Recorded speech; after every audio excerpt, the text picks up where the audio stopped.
Flot, source de grâce, inonde-moi de ton chant, qu'aux bontés qui s'entrelacent, je réponds en adorant. Enseigne-moi l'un des psaumes entonnés dans les lieux saints. Établis-moi près du trône, siège de l'amour divin. Oh, oh, oh,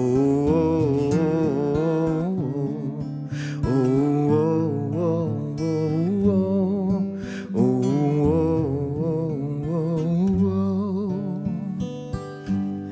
C'est ta grâce qui m'a sauvé, qui me conduit chaque jour.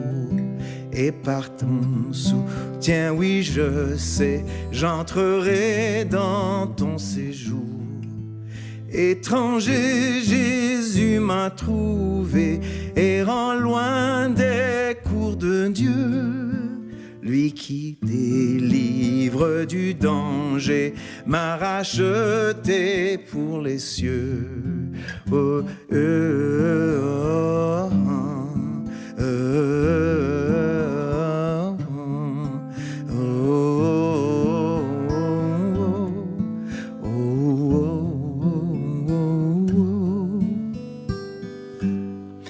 dépendant de cette grâce, chaque jour je suis à toi. Que ta bonté ne se lasse d'attiser ma faible foi. Prends à chuter, je le ressens, à trahir le Dieu que j'aime. Voici mon cœur, je te le tends, jusqu'au ciel qu'il t'appartient.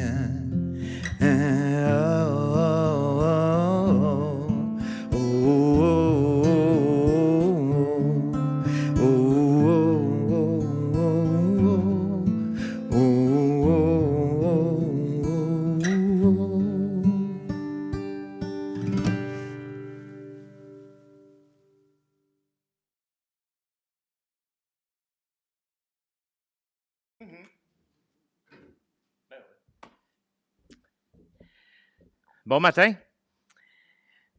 Ça va bien? Oui, bon. Moi aussi. Il fait beau, ça fait du bien. Puis la neige fond. Enfin. On commence à voir des fois des petites pousses.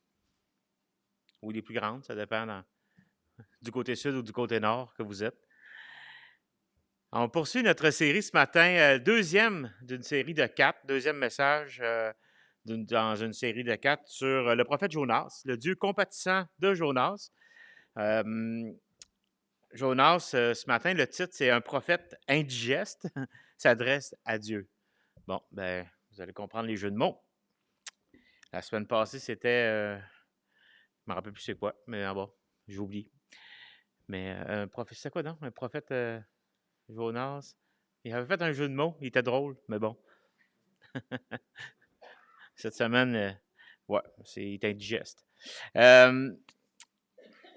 Pour ceux qui... moi, mon grand-père, du côté de mon père, était un fan de boxe. Puis, il me parlait de différents boxeurs qu'il y avait eu dans les années 40, 50, dont un qui aimait bien gros, c'était Joe Louis. Moi, à l'époque, Joe Louis, c'était un petit gâteau. Mais quand il me parlait de ça, j'ai appris à connaître une espèce de boxeur qui était particulier. Puis, c'était un des plus grands boxeurs mondiaux au poids lourd. C'était pas tout à fait les mêmes catégories qu'aujourd'hui. La star, les poids lourds, c'est des monstres de 7 pieds pratiquement. Mais à l'époque, un gars de 6 pieds 2, 6 pieds 3 quand même. Joe Louis est assez grand, assez costaud. Mais il a été champion de 1937 jusqu'à sa retraite en 1949. Je ne sais pas s'il y en a qui se souviennent de lui. Non. On n'a pas assez de personnes de cet âge. Il a été le premier boxeur noir afro-américain, mais je veux dire de ce calibre. Je veux dire, il y avait quand même des boxeurs, là, mais pas au niveau de devenir des icônes de la boxe. Puis, à une époque où ses compatriotes, même les compatriotes américains, on se rappelle l'histoire de Jesse Owens, qui était un coureur, entre autres, qui avait participé aux Jeux olympiques de, je pense, c'est 1936, 36. Où ses compatriotes, c'est-à-dire les Afro-Américains, étaient victimes de discrimination, d'oppression, où ce que même on ne pouvait pas les voir dans beaucoup de sports, on ne les voyait pas non plus, puis ils n'étaient surtout pas des idoles, hein, des choix du peuple. Mais Joe Louis était un des premiers à atteindre le statut de héros qui, jusque-là, surtout aux États-Unis, était réservé aux Blancs. Et en 1946, alors qu'il se préparait à défendre son titre contre un autre champion du monde, un autre athlète, que lui était une catégorie un petit peu plus basse, mais qui avait décidé de monter une catégorie pour l'affronter, lui était renommé pour sa vitesse. Puis il s'appelait Billy Conn. Et Joe Louis avait réussi à créer un événement autour de ça. Puis il y avait des journalistes qui avaient approché de Joe Louis. Puis il avait dit, tu feras attention à sa vitesse. Il est très rapide dans ses déplacements. Puis il y a une tactique de donner des coups de poing tout en tournant autour de l'adversaire. Et dans une déclaration remplie de confiance, Joe Louis a répondu, peut-être vous l'avez déjà entendu cette phrase-là, il peut courir et se déplacer aussi vite qu'il le veut, mais il ne peut pas se cacher sur le ring. Vous avez peut-être déjà entendu cette phrase-là dans un cours, quelque chose comme ça, mais c'est ce qu'il avait dit. D'ailleurs, il l'a remporté, puis il l'a même remporté 2 fois. Il l'a battu parce que l'autre a voulu une revanche, puis c'était encore plus rapide la deuxième fois. C'est un peu ce que notre histoire raconte aujourd'hui, en quelque sorte. On va toujours être dans entre guillemets, le ring de la volonté de Dieu. On ne peut pas se cacher de Dieu. Et peu importe comment on pense, comment on s'y prend, on s'aperçoit que finalement, il y a toujours quelque chose qui nous rattrape. Il y a toujours quelque chose à un moment qui fait que Dieu nous rattrape ou nous prend dans le détour. Dans dimanche passé, on avait vu le Dieu compatissant de Jonas, mais on avait surtout vu un homme qui, suite à un appel de Dieu, Dieu lui demande de faire quelque chose, il refuse d'obéir à Dieu. Et il le fuit, puis il en subit les conséquences. Le chapitre se termine avec la descente de Jonas au fond de l'océan. C'est-à-dire qu'il coule. Hein? Il est jeté à l'eau par les marins, alors que ces marins-là, déjà, on entend leur histoire de rédemption aussi, là, parce qu'ils se tournent vers Dieu, puis ils font même des vœux, puis ils vont honorer Dieu, puis ils l'appellent le Dieu créateur, le seul vrai Dieu. Mais la suite montre que ce qui se passe dans le cœur du prophète, qui prie son Dieu, qui le remercie pour la délivrance, mais en même temps, on voit que chez Jonas, ce prophète dit indigeste, son cœur, il a encore besoin d'être travaillé, il a encore besoin de changement. Et c'est ce qu'on va lire ce matin, le chapitre 2 du livre de Jonas, un très court passage, 11 versets. Je vais juste vous lire le verset 15 pour vous mettre en appétit. Le verset 15 du chapitre 1, ça nous dit ceci. « Puis ils prirent Jonas, le jetèrent dans la mer, et la fureur de la mer s'apaisa. » Donc, Jonas est en train de couler.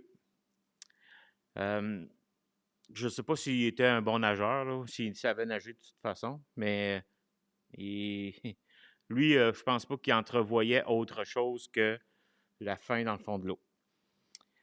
Au chapitre 2, verset 1, ça nous dit « L'Éternel fit venir un grand poisson pour engloutir Jonas. Et Jonas fut dans le ventre du poisson 3 jours et 3 nuits. Jonas, dans le ventre du poisson, pria l'Éternel son Dieu et dit « Dans ma détresse, j'ai invoqué l'Éternel et il m'a exaucé. Du sein du séjour des morts, j'ai crié et tu as entendu ma voix. Tu m'as jeté dans l'abîme, dans le cœur de la mer, et les courants d'eau m'ont environné. Toutes tes vagues et tous tes flots ont passé sur moi. Je disais, je suis chassé loin de ton regard, mais je verrai encore ton Saint-Temple. Les eaux m'ont couvert jusqu'à m'ôter la vie. L'abîme m'a enveloppé, les roseaux ont entouré ma tête. Je suis descendu jusqu'aux racines des montagnes. Les bords de la terre m'enfermaient pour toujours, mais tu m'as fait remonter vivant de la fosse éternelle, mon Dieu. Quand mon âme était abattue au-dedans de moi, je me suis souvenu de l'Éternel, et ma prière est parvenue jusqu'à toi dans ton Saint-Temple. Ceux qui s'attachent à de vaines idoles éloignent d'eux la miséricorde. Pour moi, je t'offrirai des sacrifices avec un cri d'action de grâce. J'accomplirai les vœux que j'ai faits. Le salut vient de l'Éternel. L'Éternel parla au poisson, et le poisson vomit Jonas sur la terre. D'où le indigeste de Jonas. Prions.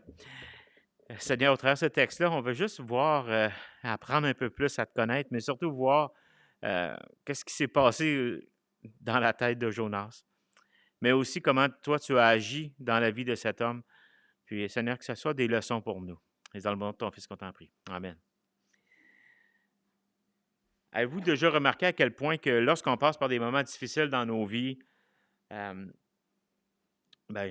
pose la question, mais en même temps, je sais déjà la plupart des réponses. Hein?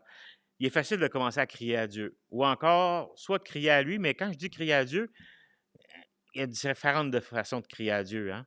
Et on peut crier avec le poing levé ou avec la tête baissée. Il y a différentes façons de crier à Dieu.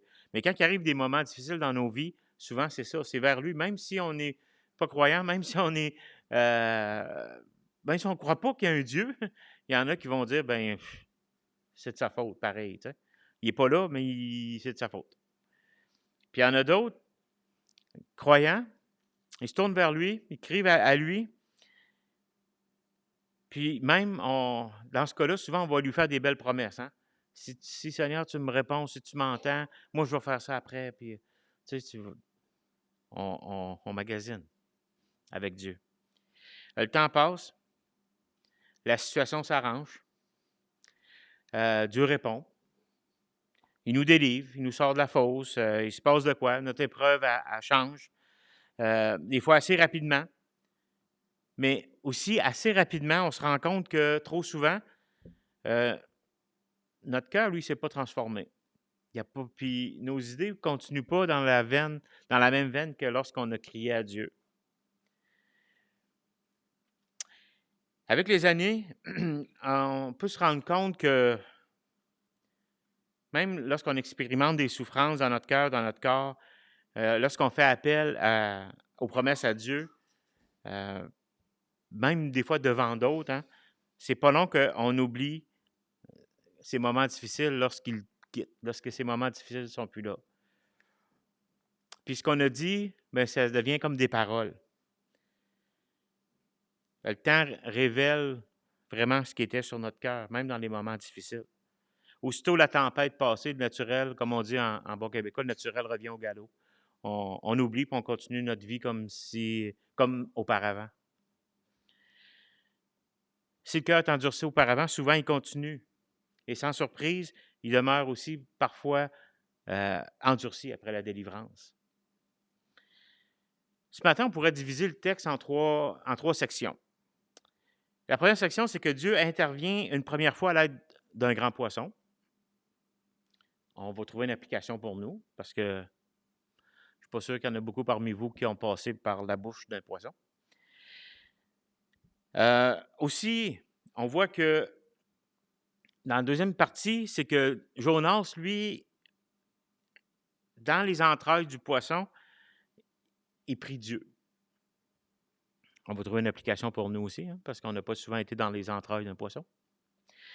Et on voit aussi que Dieu intervient une deuxième fois à partir du grand poisson. Encore là, on va trouver une application pour nous. La compassion de Dieu est présente tout le long de ce passage-là. On voit que Dieu est compatissant tout le long de ce passage-là qu'on vient de lire. Et ça m'amène justement à cette première section qu'on va regarder ensemble, les versets 1. On voit que Dieu intervient à l'aide du grand poisson ou d'un grand poisson. Ou encore, si on le met pour nous, c'est que Dieu intervient parfois de manière miraculeuse dans nos vies. Jonas descend au fond de l'eau. Et les marins l'ont jeté par-dessus bord. Il est en train de couler. Il ne semble pas être un bon nageur, mais assez pour être capable de crier au secours. Mais en attendant, il est en train de couler. Mais Dieu est en train de lui préparer probablement la première ride en sous-marin. Mais Dieu est en train de lui préparer quelque chose, un taxi aquatique, un gîte original. Il ordonne à un grand poisson l'occasion de pratiquer l'hospitalité. Et contrairement à Jonas, le poisson lui obéit. OK, je vais m'en occuper de Jonas. Il ne doit pas goûter si mauvais que ça. Et le poisson obéit au Créateur. Et il n'y a rien qui nous dit dans le texte là, que c'est une baleine. Là, on connaît la chanson Jonas en baleine. mais il n'y a aucune place dans le texte qui nous parle d'une baleine. Puis d'ailleurs, morphologiquement, je pense que ce serait impossible. Euh, Fait que, quelle sorte de poisson que c'était? Il y en a quelques-uns déjà existants aujourd'hui que ça pourrait peut-être faire l'histoire, faire l'affaire, mais c'est peut-être un poisson qui n'existe plus non plus.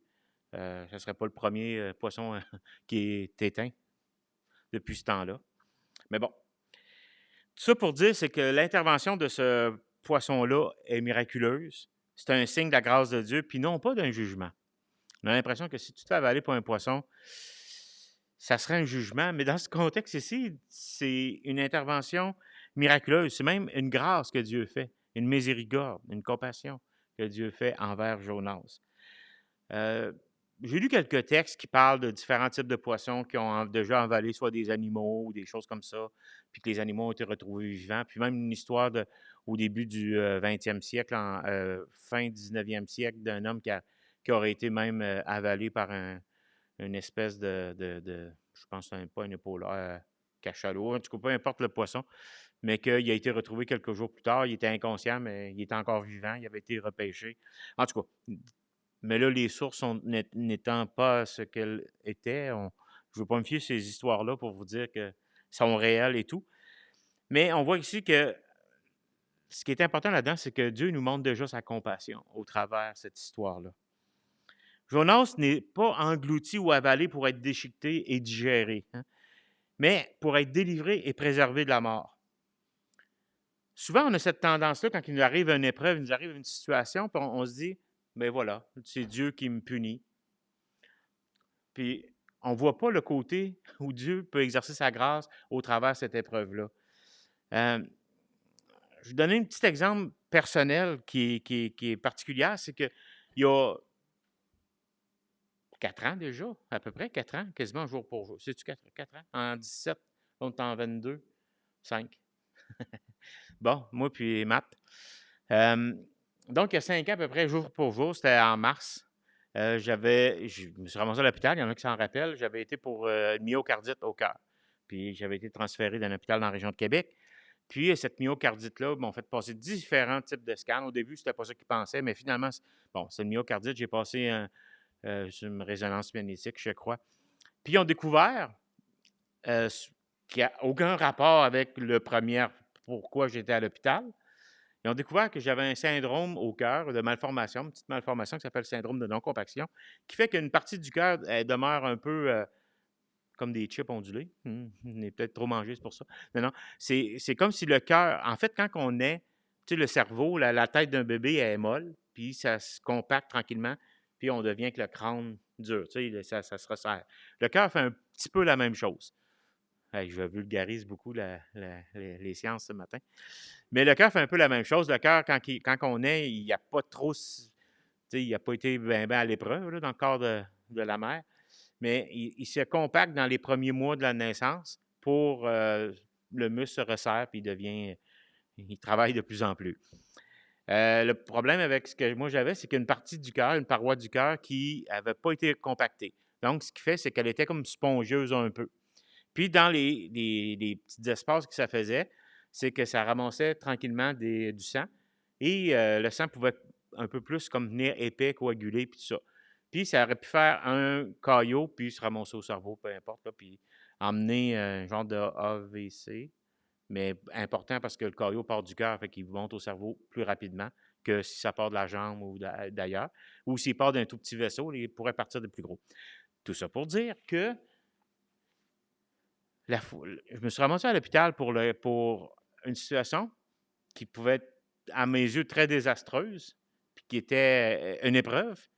Mais ça m'a permis ils ont permis aux médecins de découvrir autre chose, qui peut-être qu'aujourd'hui, j'aurais fait un ACV depuis ce temps-là, puis ça arrêtait. Fait que la première épreuve, tu peux la voir comme étant quelque chose de terrible. Hein? Jonas, le fait qu'il se fait avaler par un poisson, quelque part, il se dit, bon, ben, j'aurais peut-être ça aurait été mieux de mourir noyé, ça aurait été plus court que de me faire digérer. Hein? Mais finalement, c'était la grâce de Dieu au travers de ça. Pour Jonas, le poisson, lui, à ce moment-là, il lui sert de berceau et non de tombeau. Il se fait bercer dans le fond de la mer, dans les eaux. Il n'y a aucun détail qui nous est donné suite à la sortie du poisson. ni comment Jonas a pu y survivre 3 jours et 3 nuits. Il y en a qui croient que c'est un peu l'expression juive, 3 jours et 3 nuits, un peu comme Jésus quand il était dans le tombeau 3 jours et 3 nuits, mais c'était du vendredi au dimanche. Si tu calcules ça, c'est pas tout à fait, mais les Juifs, pour eux, une partie de chaque journée compte pour une journée. Donc, c'est ça. Fait que, est-ce qu'il a été réellement 72 heures incomplètes dans le corps d'un poisson? On ne sait pas, mais selon cette expression-là, ça aurait pu être un peu plus court. Mais c'est quand même miraculeux, puis il faut le reconnaître que, bien dans le passé, il y a des gens qui vont vivre des épreuves, donc comme Jonas a vécu, et Dieu fait grâce. Puis même au travers des opérations comme ça, c'est assez particulier. Dieu fait grâce et il commence justement à ce moment-là son opération de sauvetage. Dieu l'a commencé d'une manière particulière avec Jonas, mais souvent, avec nous aussi, il commence d'une manière particulière. Il arrive des situations dans nos vies où on se dit, ben voyons donc, comment Dieu va... On dirait que c'est pire que la première situation. Mais non, Dieu a un plan de compassion. Et ça a amené Jonas, à partir du verset 2, du chapitre 2, jusqu'au verset 10, à faire une prière, à s'adresser à Dieu à partir des entrailles du poisson. Ou encore, pour nous, on pourrait dire que dans ton malheur, toi aussi, tu peux prier. Parce que dans les entrailles, qu'est-ce qu'il fait? Il prie. Il ne pouvait pas faire bien d'autres choses. Hein? Le matin, il ne pouvait pas se lever et dire, bon, ben, je vais aller faire un petit jogging, je reviens. Il est probablement assez coincé où ce qui est. Les parois sont un peu visqueuses autour de lui. Puis il va dire, ben, il reste pas juste ça à prier. En même temps, y a-t-il des situations dans nos vies où tout ce qui nous reste à faire, c'est ça, prier? On n'est pas capable. On est comme envisqué. Je ne sais pas si c'est un mot, mais on est comme dans une situation où on ne peut pas rien faire d'autre. Il y en a qui prétendent que la prière de Jonas en est une de repentance. Mais j'ai tendance à croire que c'est pas tout à fait ça, parce que quand on va voir le verset 4, on s'aperçoit que Jonas n'était pas nécessairement repentant le fait qu'il n'est pas allé à Ninive tout de suite. Je pense plus qu'à ce moment-là, il s'agit d'une prière d'action de grâce, de remerciement à Dieu pour sa délivrance. Il a comme commencé à catcher, à saisir que Dieu est en train de lui faire une grâce, d'être miséricordieux envers lui. Il s'était abandonné dans les mains de Dieu, il se ramassait dans une situation pas possible, mais en même temps, il commençait à réaliser que Dieu va lui accorder une délivrance. Jonas, dans l'obscurité, il est entouré, comme je disais tantôt, de parois visqueuses, mais il dévoile ses sentiments qu'il a envers Dieu à partir du verset 3. Dans ma détresse, j'ai invoqué l'Éternel. Il m'a exaucé. Du sein du séjour des morts, j'ai crié et tu as entendu ma voix. Quand il a coulé, il croyait sûrement qu'il allait mourir noyé. Il a crié à Dieu, puis Dieu a répondu, comme il le fait souvent pour nous. Dieu l'a sauvé d'une noyade certaine. Puis sa détresse est comparée à celle d'une descente au séjour des morts. Jonas est en train de dire, c'est comme si j'étais mort. Puis Dieu m'a secouru de ça. Il faut comprendre que pour les Juifs, l'univers va se diviser en 3 niveaux. Puis quand je dis pour les Juifs, c'est que c'est dans la mentalité juive, dans l'imaginaire juif.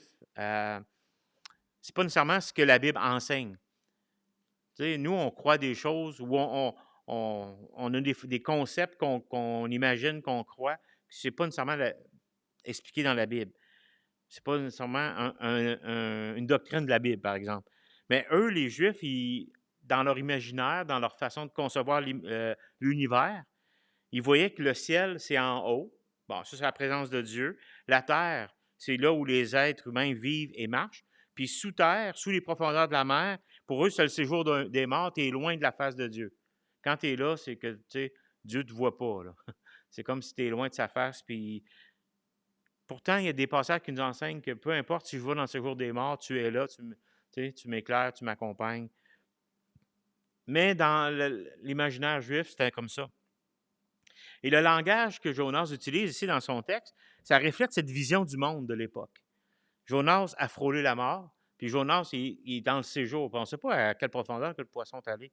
Il n'est sûrement pas allé au aux racines des montagnes. Tu sais, il y a des choses comme ça qu'ils utilisent, ou des roseaux. On dit, voyons, comment ils peuvent être autour des roseaux puis des racines des montagnes? Mais c'est un peu leur façon d'eux autres de comprendre. Parce qu'il parle à un moment donné au verset 7, euh, il dit, je suis descendu jusqu'aux racines des montagnes, les bords de la terre m'enfermaient pour toujours. Mais tu m'as fait remonter vivant. Les ancrages des montagnes, tu sais, les racines des montagnes, les verrous de la terre, en d'autres mots, en parlant des bords de la terre. Les montagnes étaient perçues comme des piliers qui soutenaient la terre. Pour eux, c'est une façon de voir les choses. Puis pour eux, c'est un peu, si on va lire un peu de la poésie juive, ils vont parler des racines, que eux, tu sais, les montagnes, les racines des montagnes vont jusque dans le fond de la mer. Puis quand tu es rendu là, c'est que tu ne peux pas être plus creux.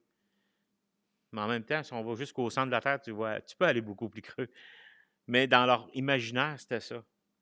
Les verrous, ils voyaient aussi que ces barres-là, quand tu es rendu là, c'est que tu ne peux pas être plus creux que ça dans ta vie. En québécois, si on trouverait une expression, il est allé gratter le fond du baril. Là. Il ne pouvait pas être plus creux que ça. Là. Plus creux que ça, ben, ça n'existe pas. Puis ces verrous, ces barres-là, c'est comme si ça retenait les gens dans le séjour des morts. C'est qu'un coup que tu es mort, c'est que tu es pris là, tu es loin du regard de Dieu, puis tu ne pourras plus t'en sortir. Et lui, à ce moment-là, il avait cru que Dieu l'avait chassé, qu'il avait été chassé de la présence de Dieu à jamais. Puis parfois, même nous, on expérimente des sentiments de la sorte. On a l'impression que lors de grandes épreuves, ou même des fois des gaffes monumentales qu'on peut faire, on a cette impression-là que Dieu nous a oubliés puis nous a enfermés une place plus jamais qu'on va ressortir. Puis les versets 5 à 9, bien, c'est un peu un encouragement parce que le verset 5, il dit « Je me disais, je suis chassé loin de ton regard, mais je verrai encore ton Saint-Temple. » Verset 9, « Ceux qui s'attachent à de vaines idoles c'est-tu 9? 5 et 9? Non, c'est 8, excusez-moi. Il dit « Quand mon âme était abattue dedans de moi, je me suis souvenu de l'Éternel et ma prière est parvenue jusqu'à toi dans ton Saint-Temple. » Il savait qu'elle allait revoir le temple de Dieu. Donc, un jour, être dans la présence de Dieu, même s'il avait l'impression à ce moment-là qu'il était barré, qu'il était sous terre, qu'il était pris là, qu'il ne reviendrait jamais. Il avait cette impression-là, mais il savait qu'un jour, il allait revoir Dieu. Abattu, il s'est souvenu de son libérateur. Et dans son temple, ça nous dit que Dieu a entendu son cri, sa prière. Et dans ces passages-là, un peu plus loin, d'ailleurs, le verset 9, « Ceux qui s'attachent à de vaines idoles éloignent d'eux la miséricorde. » Il reconnaît, Jonas, que les idolâtres sont loin de Dieu. Ils sont privés des bénédictions que Dieu aimerait leur donner. Seul Dieu est capable de sauver les perdus. Ça ne signifie pas qu'à ce moment-là, que Jonas souhaitait désormais le salut des gens cruels de Ninive. Parce que on va le voir au chapitre 4 que finalement, son cœur n'avait pas changé une miette par rapport à Ninive. Mais il promet d'accomplir des vœux envers l'Éternel. C'est quoi? On ne sait pas trop. Il dit que c'est des sacrifices de cris de reconnaissance envers Dieu, parce que Dieu l'a sauvé de la mort et du gouffre. C'est pour ça que ce passage-là, j'ai l'impression que Jonas est plus en train de remercier Dieu de sa libération que d'une repentance qu'il a par rapport aux gens autour de lui. Il se croyait encore supérieur aux gens de Ninive à ce moment-là. Pour lui, c'était comme, eux autres, ils ne s'inquiétaient même pas de leur sort à ce moment-là. Ils s'inquiétaient seulement de son sort. Mais le salut appartient à l'Éternel. Il n'y a rien qui indique dans sa prière qu'on retrouve une repentance réelle dans son cœur. Parce qu'on voit qu'il ne parle pas de sa rébellion, de sa fuite, de son péché là, d'avoir dit non à Dieu, à l'appel de Dieu. Il se croit encore... jamais à ce moment-là, il dit que je ressorte pour annoncer ton salut aux nations ou aux Ninivites, aux gens de Ninive. Non, on ne voit pas ça. Mais le salut appartient à l'Éternel. Mais encore à ce moment-là, pour Jonas, c'est comme si, oui, le salut appartient à l'Éternel, mais pas pour Ninive. Ils ont des preuves à faire. Et quand on va être rendu au chapitre 4, ça va être évident que la vision de Dieu la vision de Jonas, ce que Jonas a de Dieu, n'avait pas changé tant que ça. Il demeure un prophète indigeste. La délivrance de Dieu, d'un Dieu compatissant, ça ne l'empêche pas de continuer à se rebeller contre Dieu. C'est pour ça que des fois, on peut facilement s'identifier à Jonas. Il nous arrive des situations où oui, on a l'impression d'avoir quelque chose de très spirituel dans nos mots, puis d'être reconnaissant, puis tout ça. Mais ça ne t'offre pas longtemps, puis on est indigeste aussi.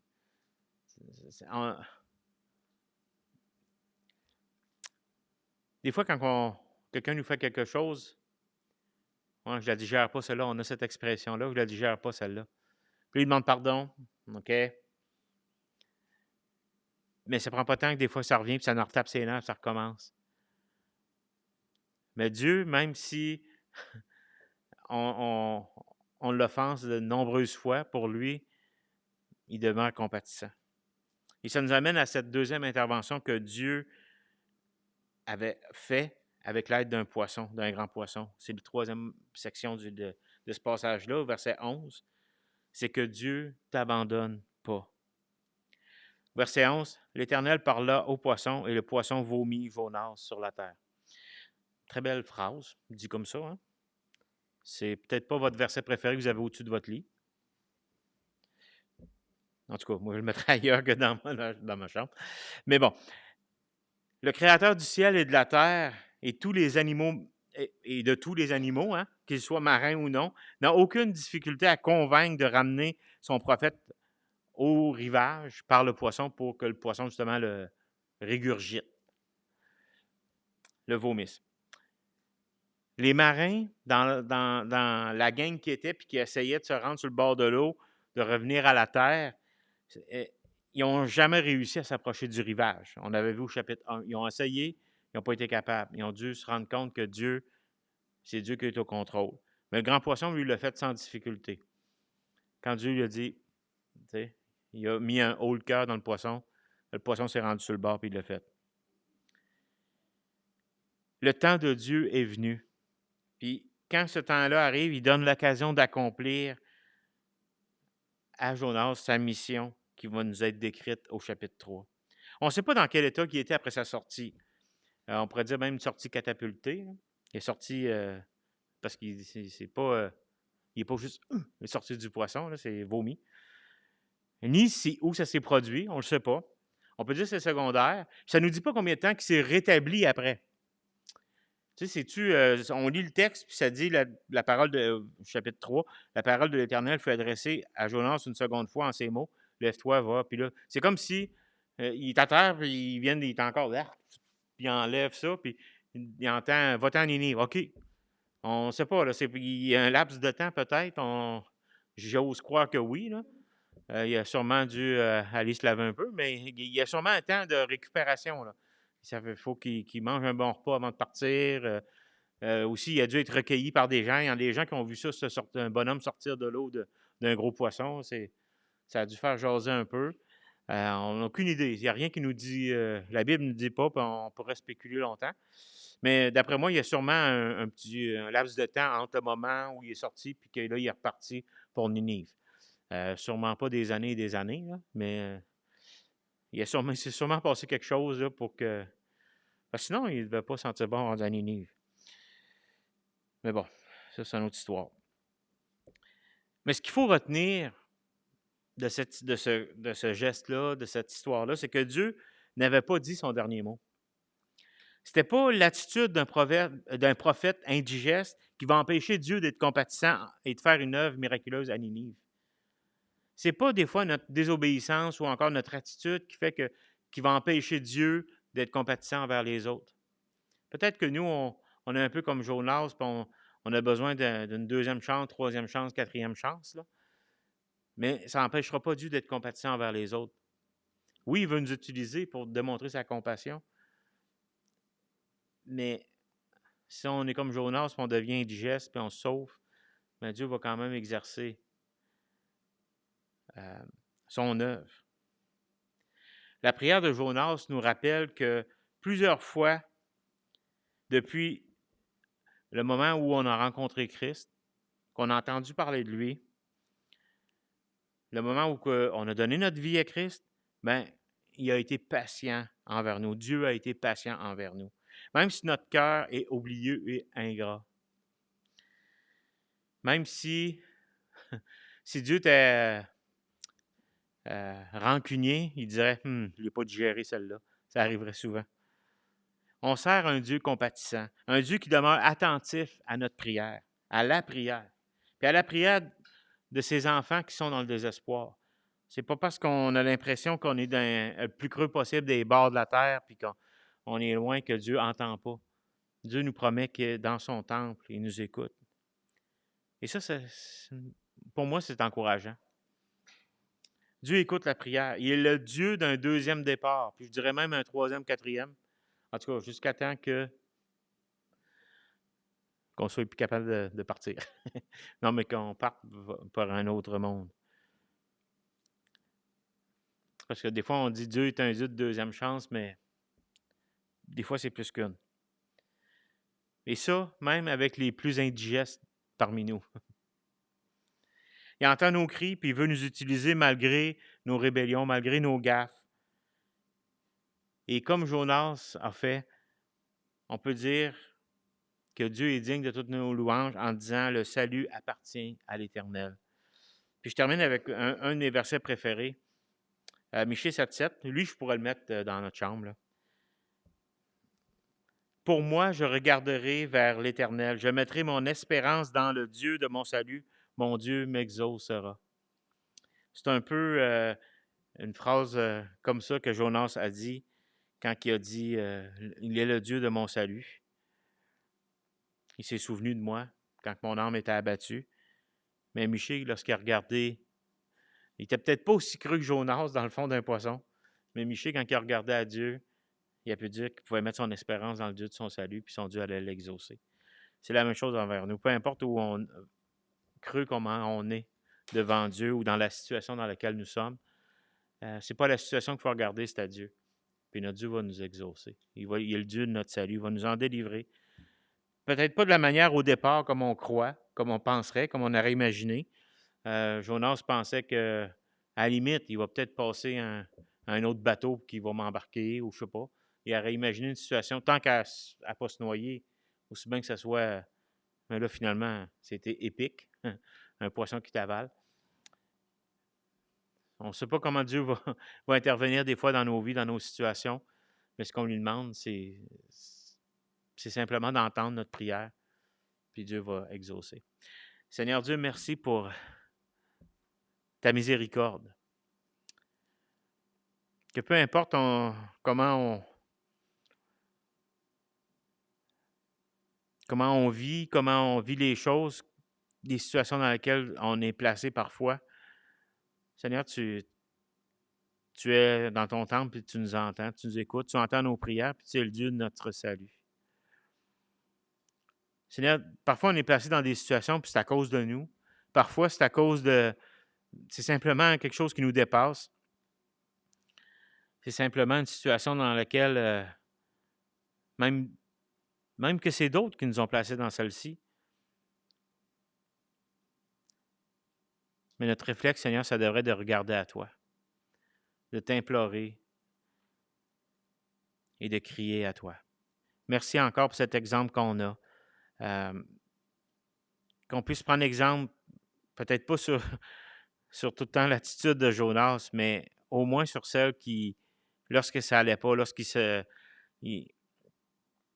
était frustré, découragé, en rébellion, ben à quelque part, il criait à toi, puis tu as su être miséricordieux avec lui. Lorsqu'on ne comprend pas toutes les situations, Seigneur Dieu, qu'on puisse crier à toi. Même si notre premier réflexe, c'est d'être rebelle, puis de vouloir tout garocher autour de nous, ben Seigneur, toi, tu veux nous entendre. Tu veux entendre notre cri. Tu veux entendre notre... pas simplement notre joie, notre reconnaissance, mais tu veux aussi entendre nos pires émotions. Merci encore d'être un Dieu à l'écoute, un Dieu présent. Amen. Mais bonne semaine.